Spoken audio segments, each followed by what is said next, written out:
Sorry.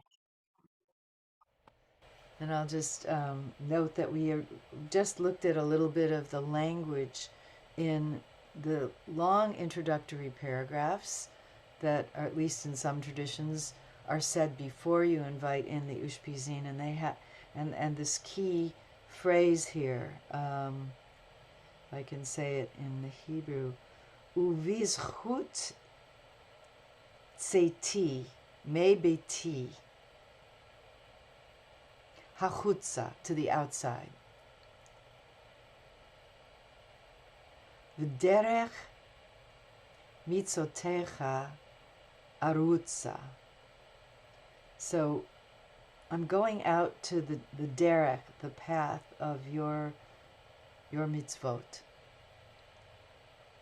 You could say I'm leaving the place where I feel safe, and I have a refuge, and my patterns can just unspool the way they always do every single day. I feel comfortable there. It's my refuge. I have to go out from that place and take refuge. That's the Buddhist terminology. Take refuge in the Dharma. In other words, in your derech, in your path of truth.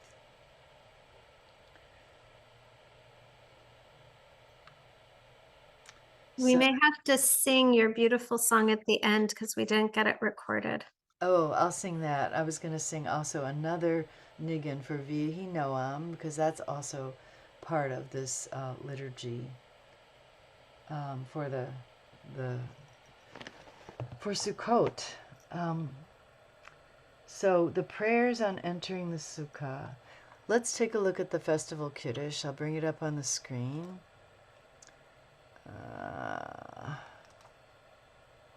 Let's see, is this it? Yeah. So this is going to take us into, this comes after the Ushpizin prayers, though.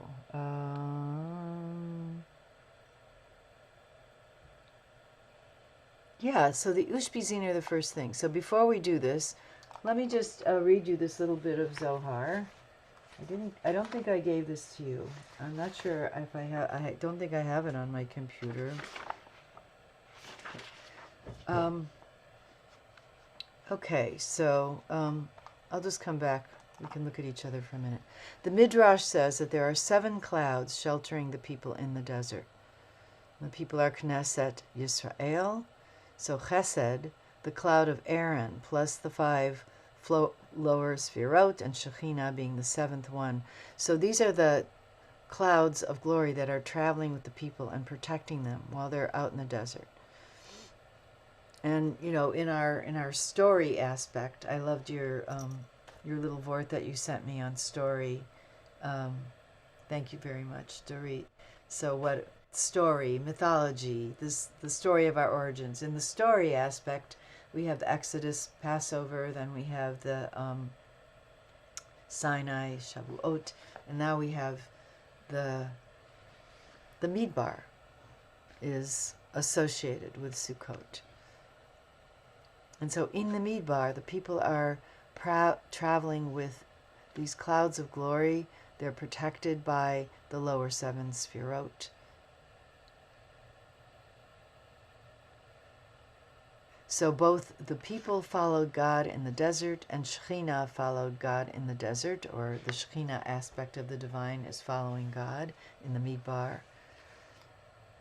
The Sukkah is like, this is teaching from Danny Matt, the Sukkah is like the bedroom. If Mount Sinai is like the Huppah, then the Sukkah, the Ananei Kavod, are like the bedroom where the marriage is consummated. And actually that's part of the teaching also for this whole trajectory of the high holidays, that it culminates on Shmini Atzeret. That's the consummation in the bedroom, as it were.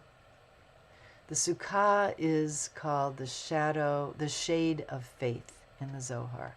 When you enter it and sit in it, you're declaring your faith, your emunah, and you're being shaded by the schach, the Shekhinah above. But the person sitting in the Sukkah is the one who has to activate the Shekhinah and bring in the Ushpizin, Avraham, and the 7 shepherds, the other 5 tzadikim, the other 5 shepherds, they place their dwelling with that person. Avraham as Chesed, Yitzchak Gevurah, Yaakov Tiferet, Moshe Netzach, Aharon Hod, Yosef Yesod, and David Malchut. And then we have the female also that are brought in the Lev Shalem, and there's different associations of the feminine. But let's see, what do they bring? Where are you, Ushpizin? Oshanot, Ushpizin. So Avraham Sarah, Yitzhak Rivka, Yaakov Leah, Yosef Rachel, Moshe Miriam, Aharon Devorah, David, and Ruth. So the feminine association or representation of Shekhinah,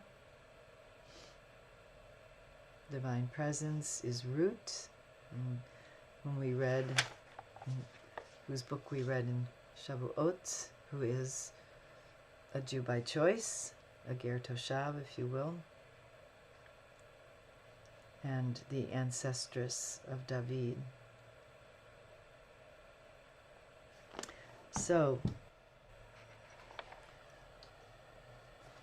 let me just read you from the Zohar, and then we'll go back to the teaching. Come and see, Tachazeh, in the Zohar, when a person dwells in this abode, this shade of faith, Shekhinah spreads her wings over him from above, and Avraham and 5 other righteous ones make their dwelling with him. Rav Abba says, Avraham, 5 righteous ones, and King David make their dwelling with him, as is written, in Sukkot you shall dwell, O 7 days. It is written 7 days, not for 7 days. Similarly, 6 days Yud-He, Vav-He made heaven and earth.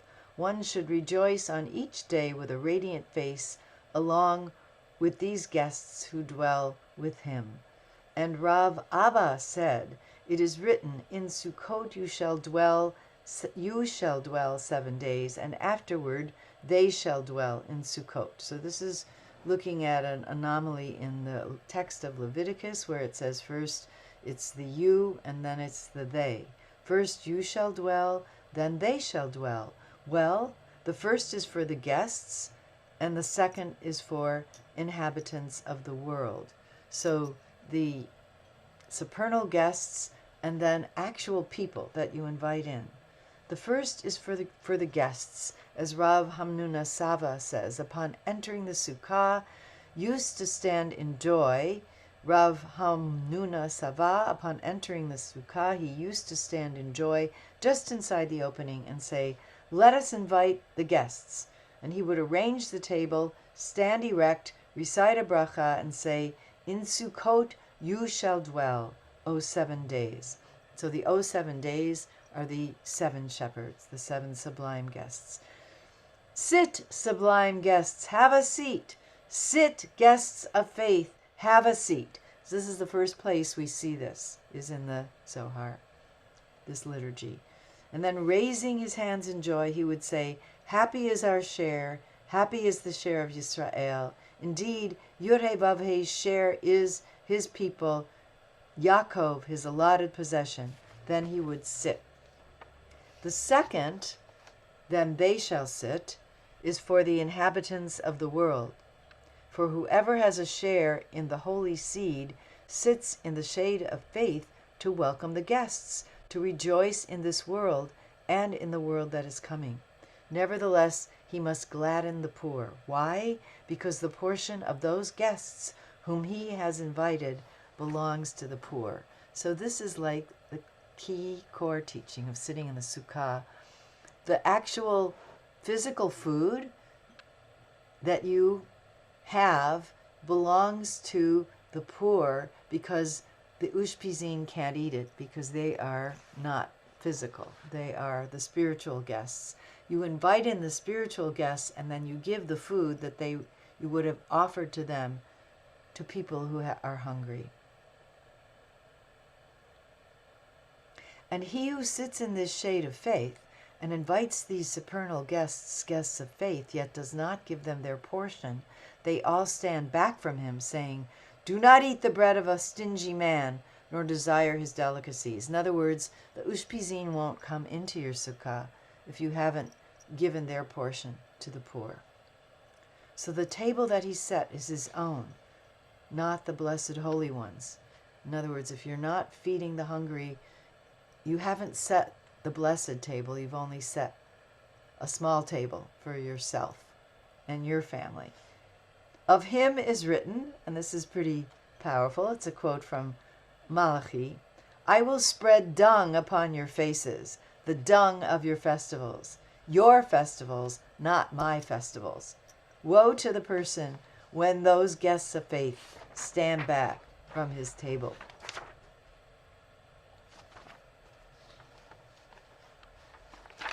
And then Rav Elazar says, accordingly, Torah does not impose upon a person more than he can manage. For look at what is written, each according to the gift of his hand, according to the blessing of Yod He Vav He. But a person should not say, first I'll eat and be satisfied and saturate myself, and if there's anything left, I'll give it to the poor.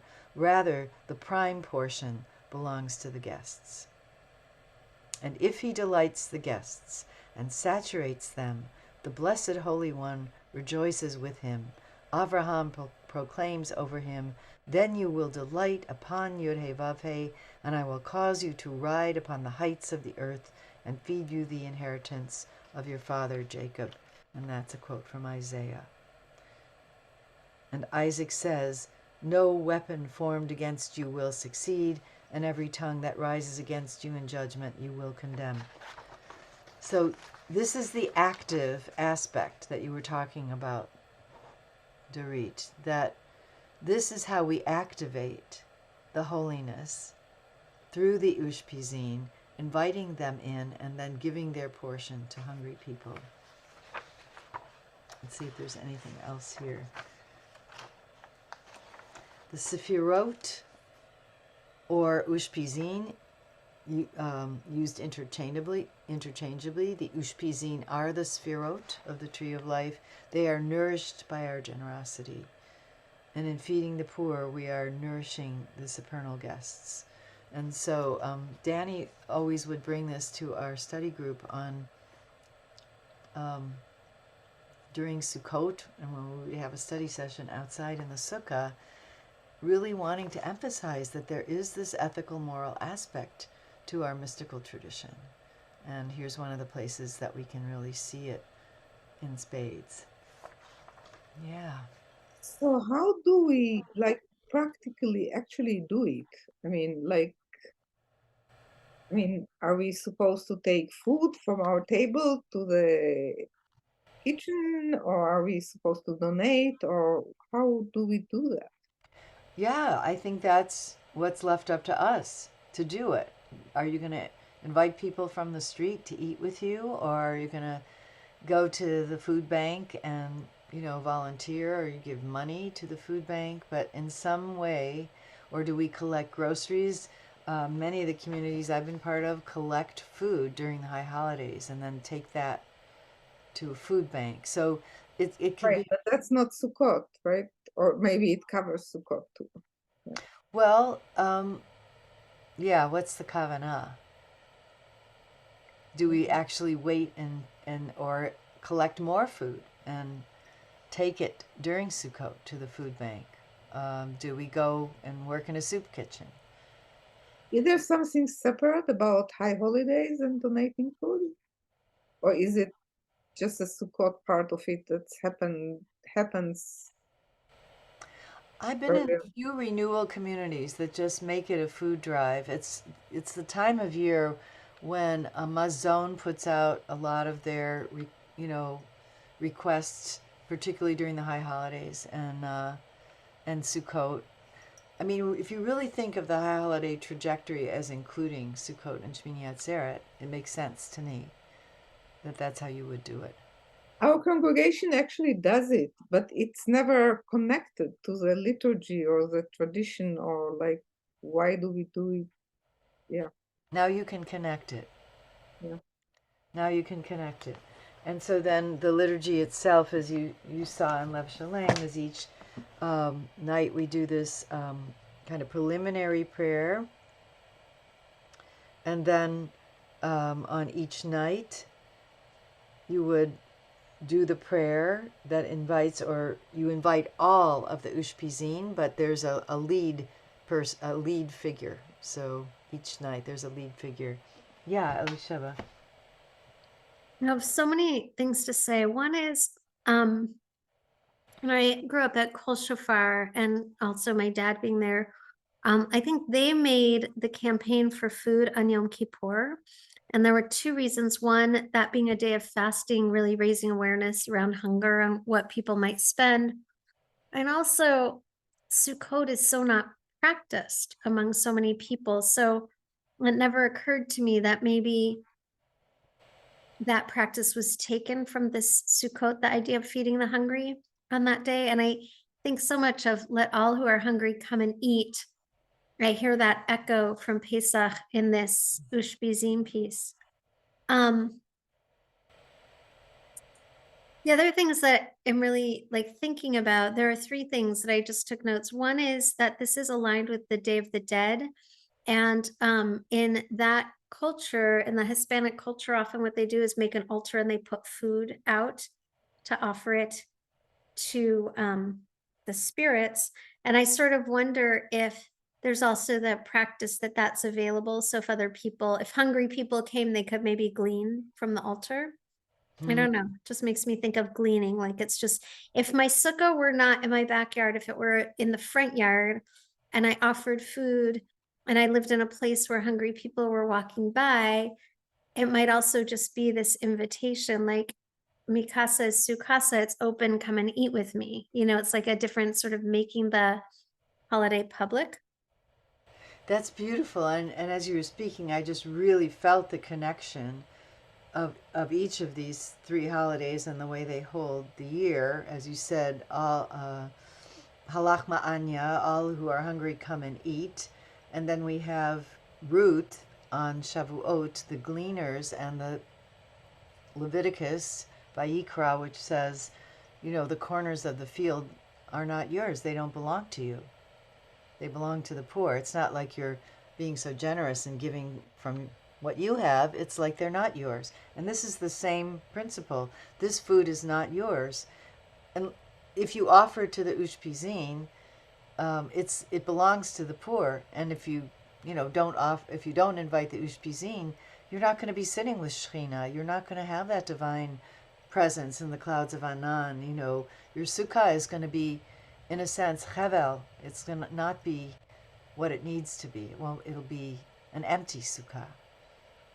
Yeah. The other two little pieces. One is just that did either of you read or have you do you know about Priya Parker's The Art of Gathering? No. So it's a book, but it's also a movement. Like she is a worldwide speaker who talks about this art. She talks about setting intentions when you create a space. Like, are you just making a meal, or do you want particular things to happen? And how do you set things up? And I feel like, you know, it sounds like, well, this has been Jewish for many centuries because you set up this house and you invite the people and you're bringing God in. You know, it's just like very aligned with that sense of mind frame. You still need to think practically about how are you going to help people to activate this or connect. Anyway, just note Priya Parker, Art of How do Gathering. you Highly pronounce? recommended. How do you spell her name? Priya, Priya, and then Parker, Parker.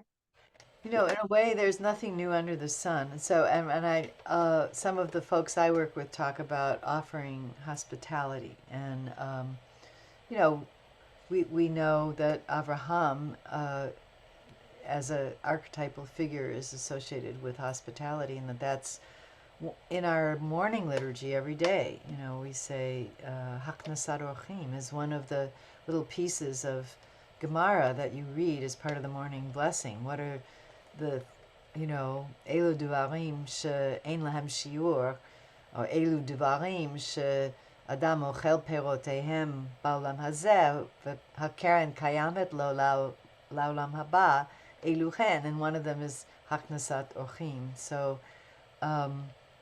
this is a value for us. And here, what I love in this Zohar piece is it says, your food is going to turn to dung if you don't give it. It's just going to be like shit on your table. One other thing I want to say, and I think that this is not an uncommon Jewish thing, is just feel like right now this is all so hard. It's just so hard. Like Sukkot is never going to be the same thing. We're just like, we were plunged into some super darkness. It's like all of these terrible things are happening. And I feel like this reverberation, not just of my Sukkah, but of Sukkot this year around the world, but also like, oh my gosh, during the Inquisition, people made Sukkot, during the plagues, people made Sukkot, maybe in Spain in 14, I said, Crusades. I was just thinking like, there've been all kinds of terrible times. And I don't know, I guess I feel like Dorit, your image of that closet and the woman in her closet with her Zohar and the bright lights, I feel like we have to be in the, like, it just feels very powerful right now. Like, who the hell are we going to invite into our closet if not Shekhinah? So just want to say I have a little bit of cognitive dissonance, both in wanting to like grasp the beauty and be in it and think about this, and the possibility of putting my sukkah out and opening it to everyone. I just feel like the world doesn't want me to be my Jewish I see Judaism through such a generous lens, and Yeah, we've as one of my teachers who's Israeli, although lived here for many years, had said last time we talked after October 7th that he said we've had I can't remember the exact words he used, but we've been basically blessed, those of us who are older now, to have much of our lives, for much of our lives, we've had a pretty supportive space to practice as Jews and to unfurl our creativity and our spirituality. Even though, after the Holocaust, there was a lot of traumatic shutting down, I think, that got transmitted to future generations, and many people, a lot of the younger people that I'm working with now, like for instance in Taproot, were cut off from their lineages because their parents and grandparents felt that they didn't want to be Jewish anymore, So, but many of us, I think, have had this generative space to really appreciate and amplify the wisdom and the beauty of our tradition, which has been pressed down and stomped down in many eras. Yeah, as you were saying that, Elisheva, I was just thinking of all the families during the Inquisition who, lit their candles in the attic or the basement and kept doing it for generations until now we have in the Southwest and California all of these families who didn't know they were Jewish, all of the hidden Jews,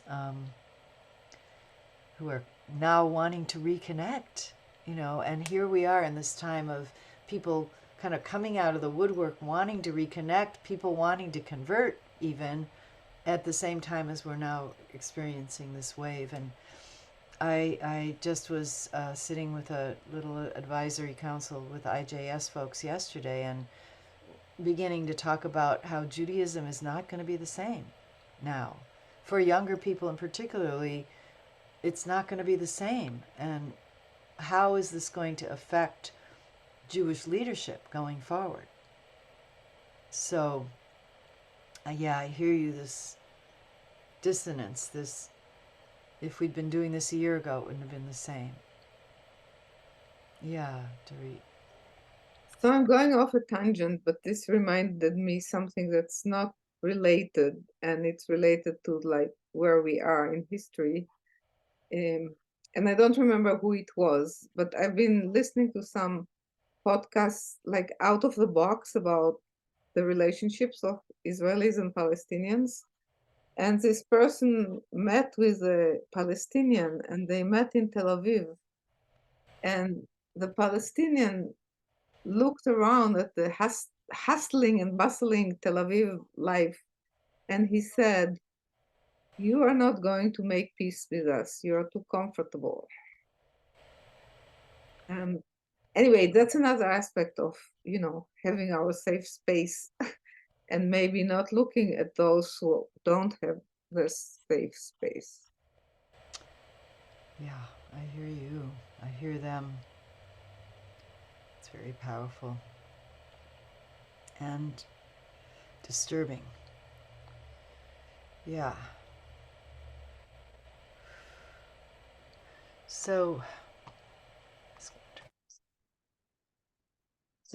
we're moving slowly now from this first piece of liturgy. I'm going to just hear one of these out loud.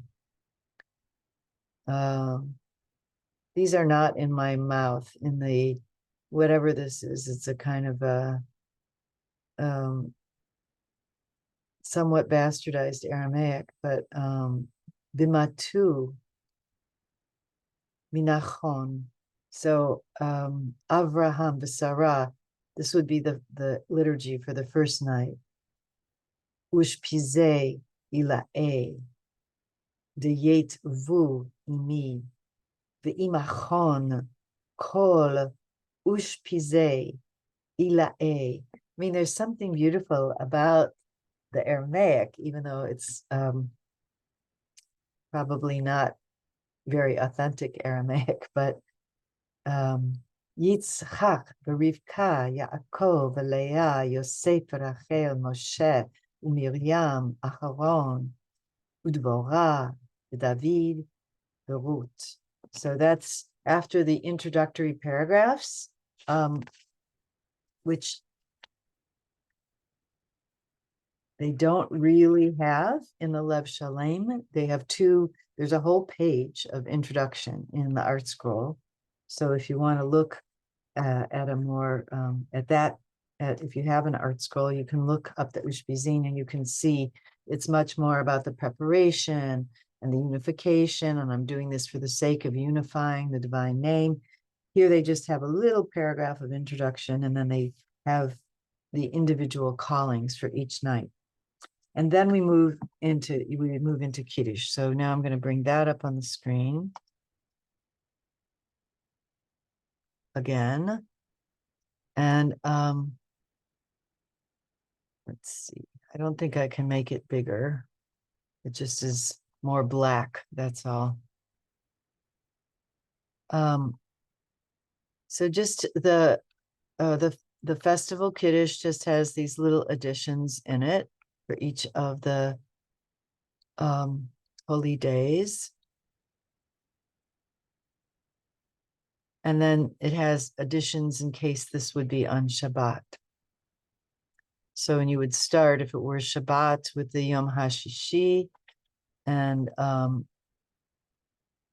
then you call I have a nusach question. Would we sing the same nusach for each of the regalim? Yeah, so it's R'galim Nusach, and it sounds like this, and you probably know it, but Baruch atah vaya Eloheinu melech haolam asher bachar banu im kol ha'am v'romamanu im kol lashon v'kiddishanu b'mitzvotav v'titein lanu Adonai Eloheinu b'ahava moadim l'simcha Hagim uzmanim l'sason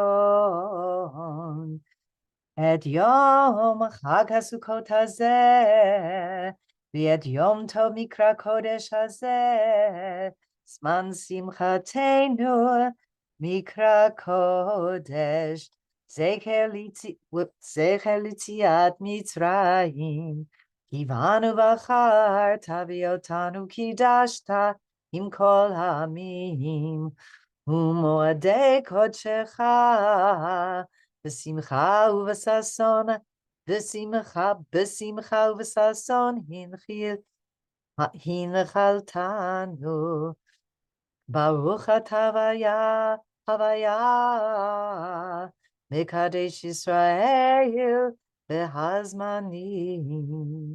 ברוך אתה הוויה, אלוהינו מלך העולם, שהחיינו וקיימנו והגיענו לזמן הזה.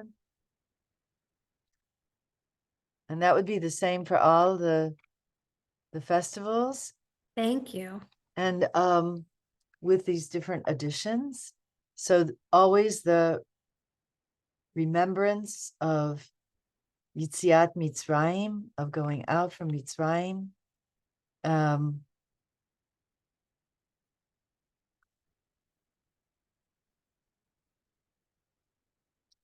The gratitude for being given these special days that are called holy.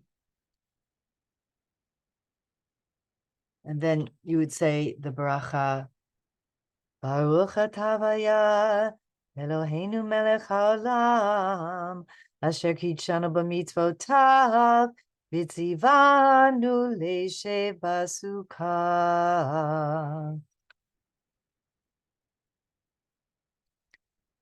And nusach is nusach. So it's not like set in stone. It's a modality. And you can improvise according to your own voice. And fascinating that they all have Yitziat Mitzrayim, and then Pesach itself, it looks like it's Chag HaMatzot. Right? In that little thing, like, oh, they're all going out of Egypt. Yeah. In the little addendum added box. Yeah. Yeah. Like I would think that the big part of the holiday is leaving Egypt. But it's so big, it's in all of them. And that specific one then is eating matzah. You leave, you're going to eat your matzah. Yeah, and the mitzvot are Pesach and matzah. So leaving Egypt is the historical moment for sure. But it's not what the liturgy, brings forward. So that's another huge hint, for when you're preparing to do leadership, is just to, take more time than we can do here to look at the imagery that's underlined in the liturgy there may be other things that you find that you want to underline, but that's a clue for where you might go in terms of bringing people into the spirit and the practice. So another piece of liturgy that I really wanted to look at today is the 13 attributes. So we're moving into the service now, and a lot of the additional liturgy is, there's a piyut for Sukkot that is added into the Shacharit Amidah, the Kedusha.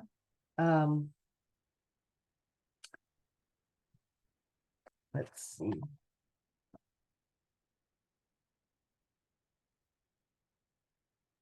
So that would, in the order of things, it would come before the Torah service. 13 attributes is in the Torah service. So I don't know if you have access to Lev Shalem, but if you want to look at it, this piyut, it's on page 366 and 367 in Lev Shalem. And it's by Elazar Kalir, who's the 6th and 7th to 7th century sage from the land of Israel, who I think is credited with a lot of the poetry of the Hoshanot also. Can you see the page number again? 366. I don't know if you have it in the online version there. So, yeah, it's in the hard copy, but I can read a little bit of it to you in the English. This is their translation isn't a completely, I might translate it a little differently, but it's a beautiful piyut. And these piyut, there's a whole series of piyutim called kerova from karov, from the shorish karov. So it's like drawing near, and they're inserted for the different holidays into the kedusha is when you would be saying them. Do you want me to read the Hebrew? Yeah, that would be great. Okay. Do you want to just read like the intro and the first verse, and then I'll read it in English? Okay. אקחה בראשון לאחרון וראשון, פרי עץ הדר ללובש הדר, כפות תמר לצדיק כתמר, ענפי הדסים לצג בין ההדסים, טרפי ערבות לרוכב בערבות. In honor of the one who is both first and last, I take up the festival's first day to the last. Pri etz hadar, a beautiful fruit. Lilovesh hadar, for the one clothed in beauty. A stalk of the palm tree, so tzadik katamar. You can recognize these are quotes, some of them from Psalms, different pieces of liturgy. For the one upright like a palm, branches of myrtle for the one wreathed with myrtle, willow leaves. For the one they translate who rides upon the clouds, but the Aravot is a play on words for the willow, and also Arava is desert. So the rider of deserts, you could also say, the rider of wildernesses. Do you want to read the next bit in Hebrew, Dorit? Yeah. במו להלל, בזמר והלל, ביום ולא בליל, לאין לפניו ליל.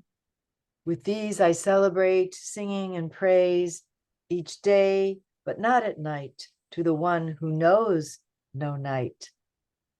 בלולב אחד ואתרוג אחד, לאדוני אחד ושמו אחד. With one lulav and one etrog raised to the God who is one and whose name is one. בערבות שתיים, כאמהות שתיים, וכמעופפות שתיים. With two willows like two sisters, two birds' wings. באבות שלושה, כאבות שלושה, ובמקדישי שלושה. With three myrtle branches, symbols of the three avot and angels singing kadosh. So it picks up on the kadosh, kadosh, kadosh of the kedusha. Let's read two more, just to the bottom of this page. באגודות ארבע, בגבעות ארבע, וכחיות ארבע, וכנפיים ארבע. With these plants joined together like the four matriarchs, or the four-faced heavenly creatures. So there is the Ezekiel reference, or four-winged angels. בשיר עירין, כשירת קדישין, כזמר חשמלה, כזמרת המולה. We sing like heavenly beings with holy songs and electrifying voices in wondrous chorus. And then it's going to continue. There's a different piyut, a different version of it, the beginning of it, if it was Shabbat, if the first day of Sukkot was Shabbat. But it goes on like this. So I don't know, there's probably a melody or melodies or nusach for it that I am not familiar with, but quite beautiful, the imagery, bringing in the four species and connecting that with the oneness of the divine.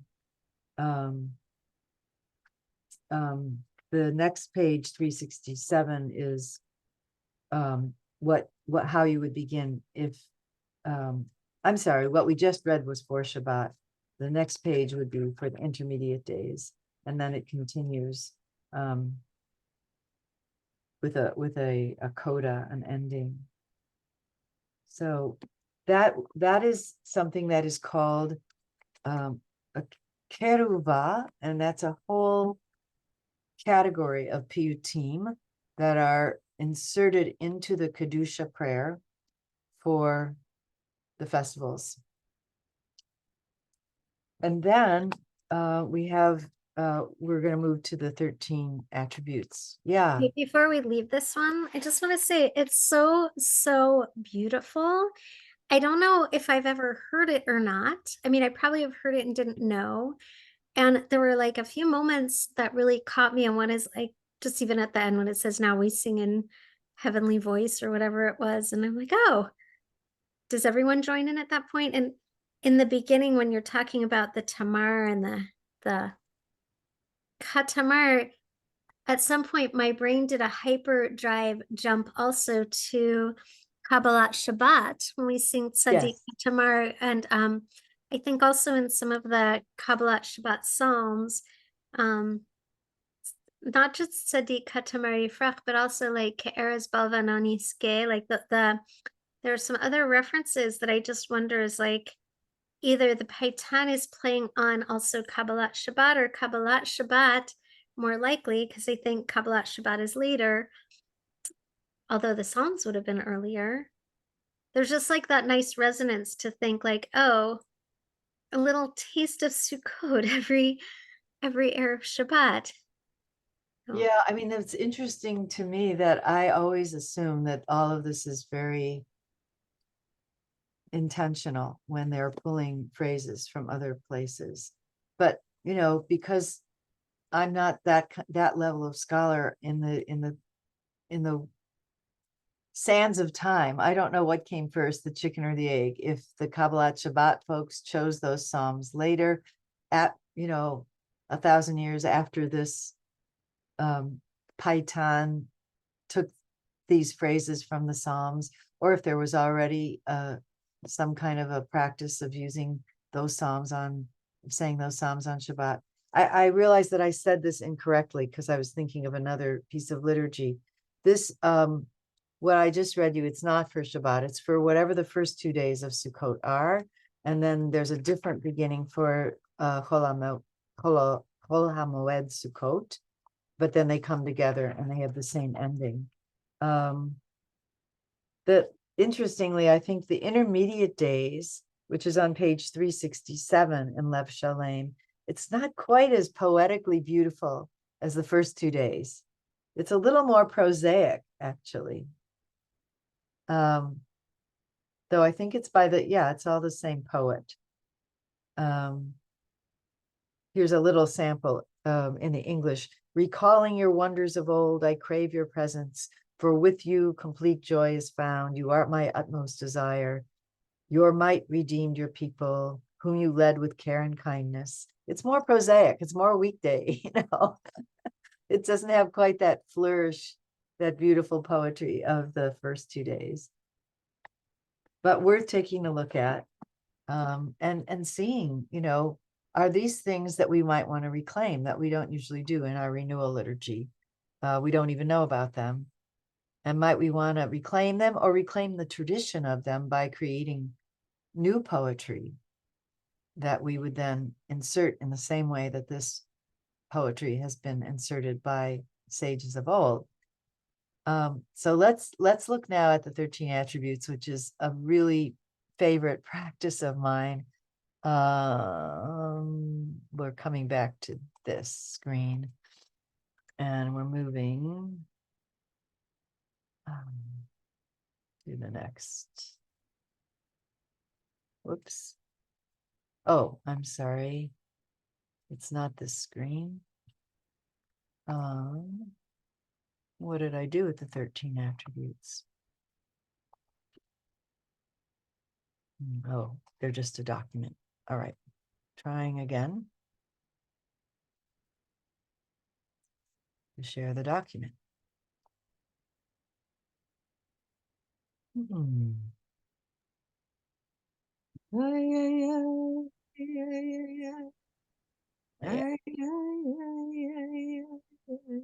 So and just a little reminder of the context, and where this happens is when we're taking the Torah out of the ark, and after the initial liturgy where the ark is open, but we haven't actually lifted it out yet.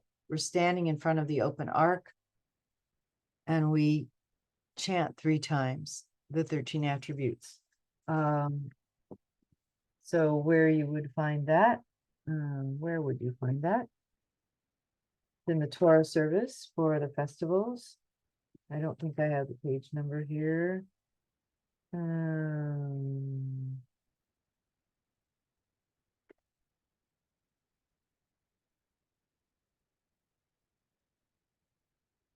About Shacharit, Shabbat, and festival morning service.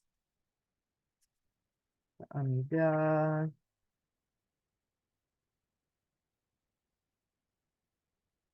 Is this at a Machzor and not a Siddur? No, it's in the Siddur. I mean, it's in the Machzor as well, because it's also, we do it on the high holidays. But it's in the Siddur. Shabbat, I want Shabbat and festivals. I want festivals. Morning service. Oh, there we are. Festivals and Rosh Chodesh.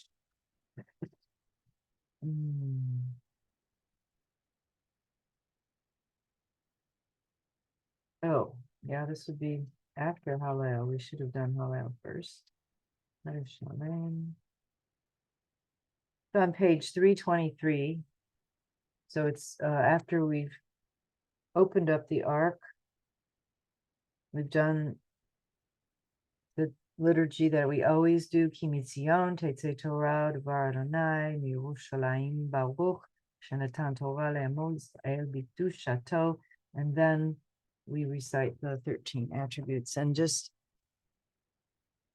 for me, I don't know about for you, but whenever I come, maybe you already are there, but I really evoke for myself the context in which the 13 attributes appear in the Torah, which is after the golden calf in Shmot, chapter 34.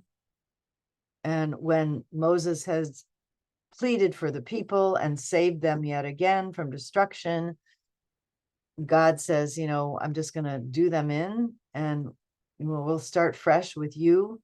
And Moses says, no, you can't do that, and talks God down and says, what will people think? You went to all this trouble to bring them out of Egypt only to, wipe them out in the desert.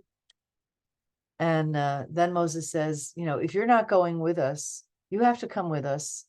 Otherwise, I can't carry this people. And I also need to see your kavod. I need to see, again, for me, what I need to see you in some material way. I need to feel your presence surrounding me. So this is what we are evoking throughout the high holidays when we open the Torah, and also on the Shlosh R'galim, the festivals.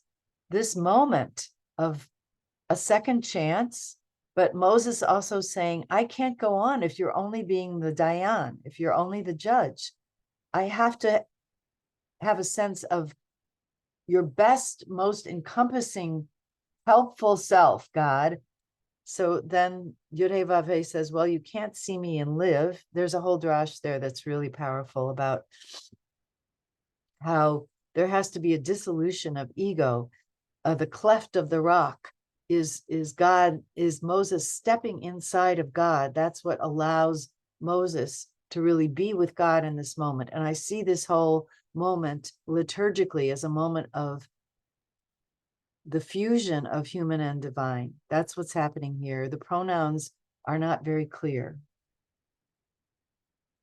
Who is who?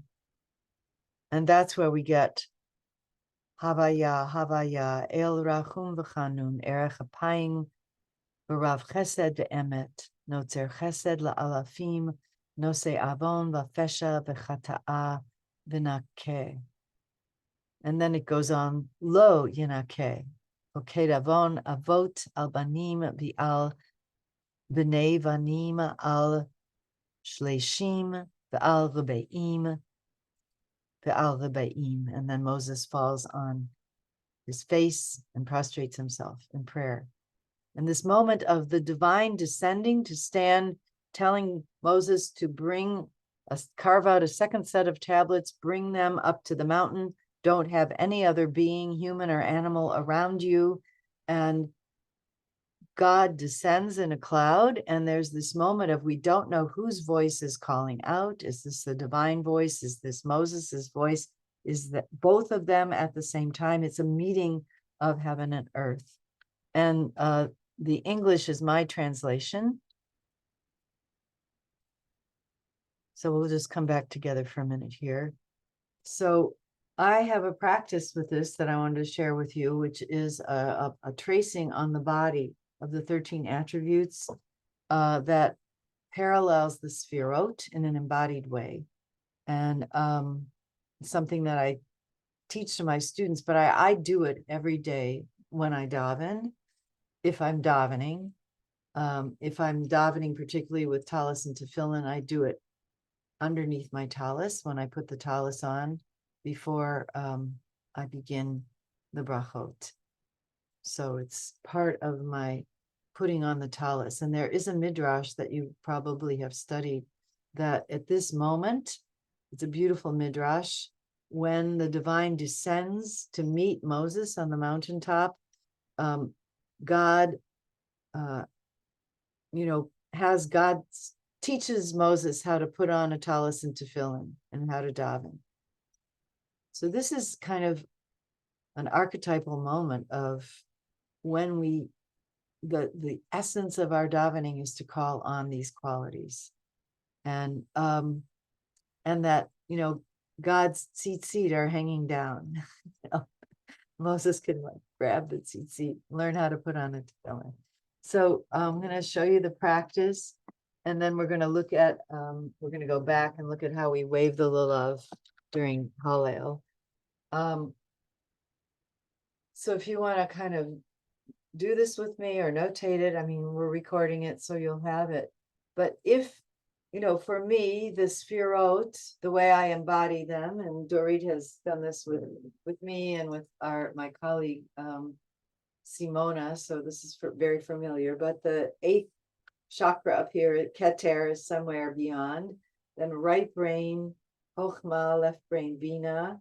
Then we kind of come down through Da'at, upper Da'at, lower Da'at, which are not named, but then sort of right arm, shoulder, Chesed, left arm, shoulder, Gevurah, integrated through the heart, Tiferet, and then coming down, kidney down through hip, down through leg, all the way for me is Netzach. Other side, kidney, hip, leg, Hod. Yesod is the lower heart, so kind of womb center and genitals. And then coming down through the base of the pelvis, there's like a birthing of Shekhinah into the world. So the 13 attributes, there's different ways of mapping them onto the body, similar to the Sefirot. And this is how it worked for me, how I felt connected.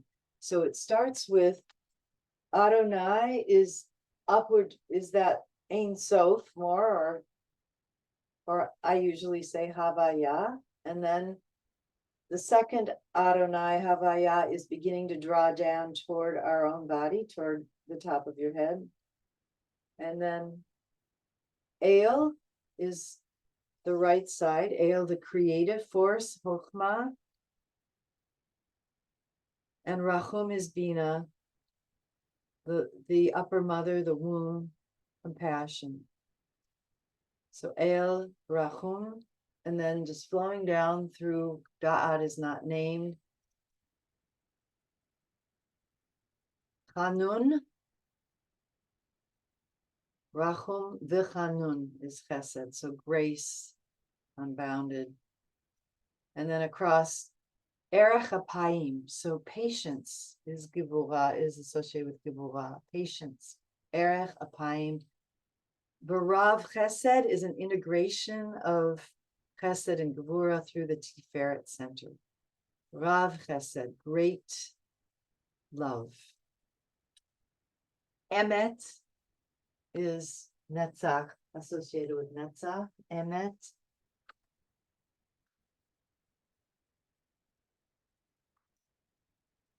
Notzer chesed la'alafim, so stretching kindness to thousands. So this is, and then we know also we have the Ushpizin, the seven shepherd association. So Netzach is, Emet is Moshe, and Notzer chesed la'alafim is Aaron, the one who deals with the people, who stretches kindness to the people. Nose avon vafesha vichata'a. So the cleansing, the lifting up. It doesn't say cleansing first. It says we're upcycling our sins, our missings of the mark. And vinake is the birthing, is Shekinah. And then I always used to teach, when I would teach this, the actual Torah text says lo vinake lo yinake, because we have to do the rest of the work. So if you would chant it, we'll chant it, and I'll chant the Hebrew, and then we can chant my English. So just to repeat, it starts with the reaching up.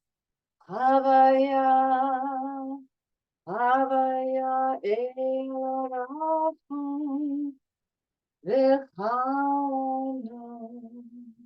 Erech Hapayim, V'rav Chesed V'emet, Notzer Chesed La'alafim, Nose Avon V'fesha V'chata V'nakeh. Actually, what I do is draw up energy from the earth to overhead, then open up to the cosmos. Nameless, oneness, arising compassion,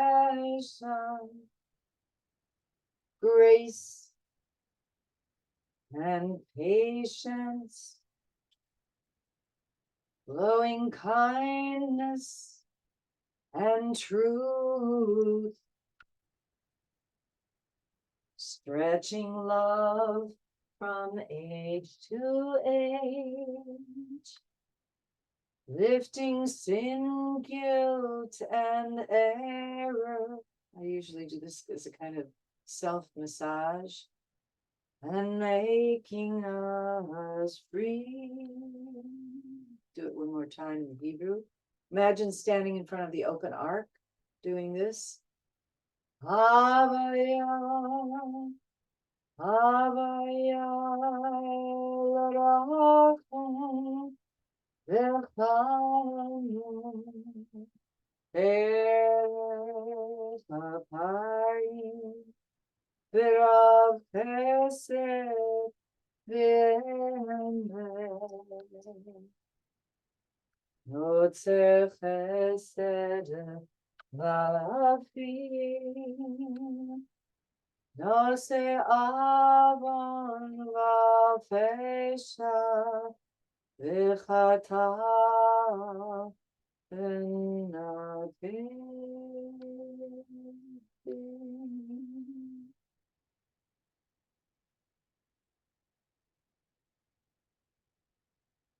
And then we would take the Torah out.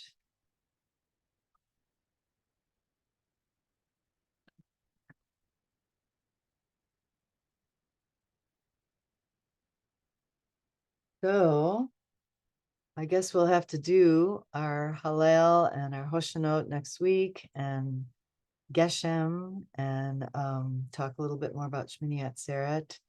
Those are the main pieces of liturgy that we have yet to do for Sukkot And then the Hakafot for Simchat Torah, maybe we'll get to those a little bit for our very last class, also when you'll make presentations at that time. So maybe if you have another minute, I'll do the Nigin again, and then we can sign off for today. Bring up the screen.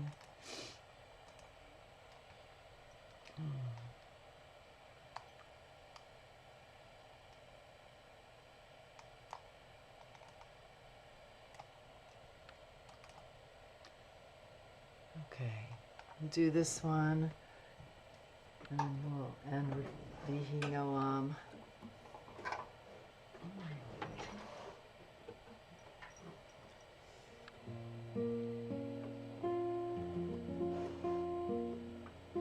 Im tachane alai machane lo yira libi. Im tachane alai machane lo yira libi.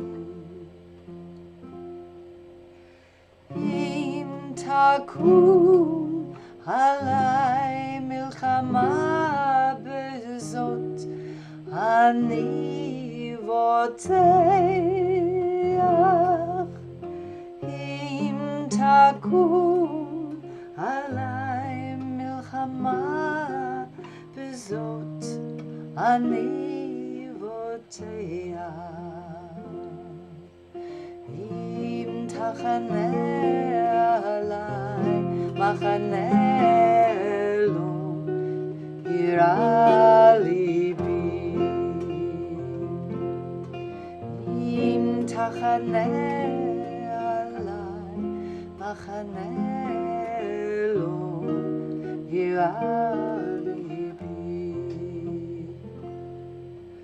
Im takum alai milchama bezot ani voteach. Im takum alai milchama bezot ani voteach.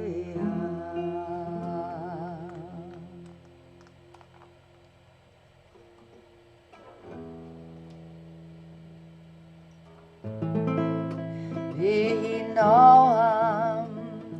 So this is Psalm 90:17, and this is another one of those Shabbat Psalms, I think, that gets included in the liturgy for the festivals, and this is the end of it. Vihi Noam, Vihi Noam, Vihi Noam, Havaya. Vihi Noam, Vihi Noam, Vihi Noam, Havaya Eloheinu, Eloheinu Aleinu,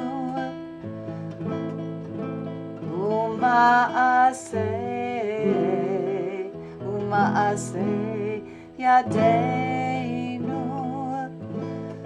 Konana aleinu, umaaseh yadeinu, umaaseh yadeinu, konanehu, and let the pleasure of the holy fill all we make, guide all we do,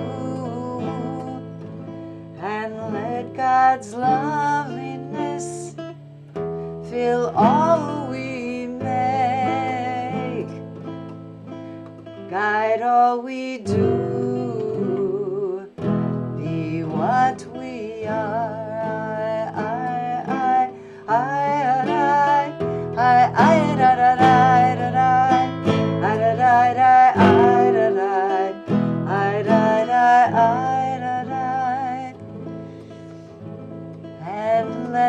God's loveliness fill all we make, guide all we do, be what we are. Vihi Noam, Vihi Noam, Vihi Noam, Havaya. Vihi Noam, Vihi Noam, Vihi Noam, Havaya.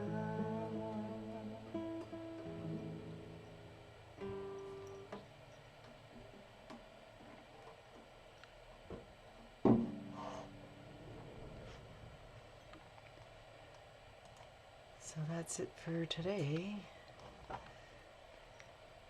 Wait, I want to give you an update. Yes.